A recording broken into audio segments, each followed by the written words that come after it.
तमाम हमारे मंत्री बैठे हैं, मैं सब लोगों को एक साथ प्रणाम करता हूं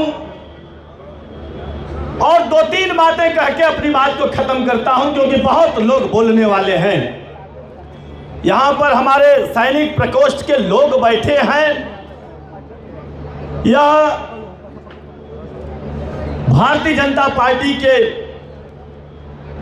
नौजवानों के साथ अग्निवीर के नाम पर जो खुली रैलियां होती थी, जो नौजवान गांव-गांव में गली गली में जो दौड़ने का काम करते थे, याद होगा हम लोगों की सरकार हुआ करती थी।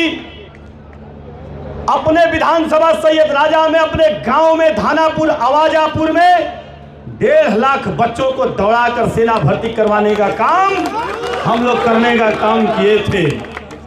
और मैंने कहा था कि हमारी सरकार आ जाएगी तो दोबारा समाजवादी पार्टी की सरकार में इसी चंदौली के धरती पर दोबारा सेना भर्ती होने का काम होगा।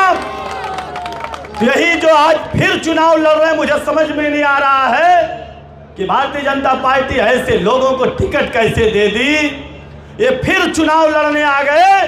रामलीला मैदान पर खड़ा होकर उन्होंने कहा था कि मनोज तो बहुत छोटा है, हमारी डबल इंजन की सरकार है, आप लोग विधायक बनाने का काम सैयद राजा में करिए हमारे पार्टी का,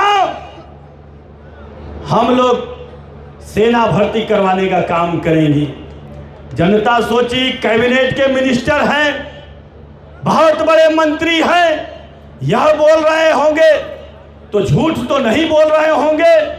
मैं उनको डपोर शंख नहीं कह रहा हूं, लेकिन सच्चाई यही है कि एक और है शंख, एक और है डपोर शंख। मैं इसलिए कह रहा हूं कि हम लोग सेना में भर्ती करवा दिए एक ही इंजन की गाड़ी लेकर। मेरी बेटी माननीय मंत्री जी एयर इंडिया में पायलट है। एक दिन उससे मैं बात किया कि बेटा अगर फ्लाइट में डबल इंजन रहे तो सेफ रहेगा। कल पापा सेफ तो रही, लेकिन पायलट अगर चरस मार के रेडी रही तो तीनों के इंजन रही तो कौने काम कर। यही हालत डबल इंजन की हो गई है। चरस मार के जब फिट हो जाई तो तीनों के इंजन रही तो कोनो बात ना बा।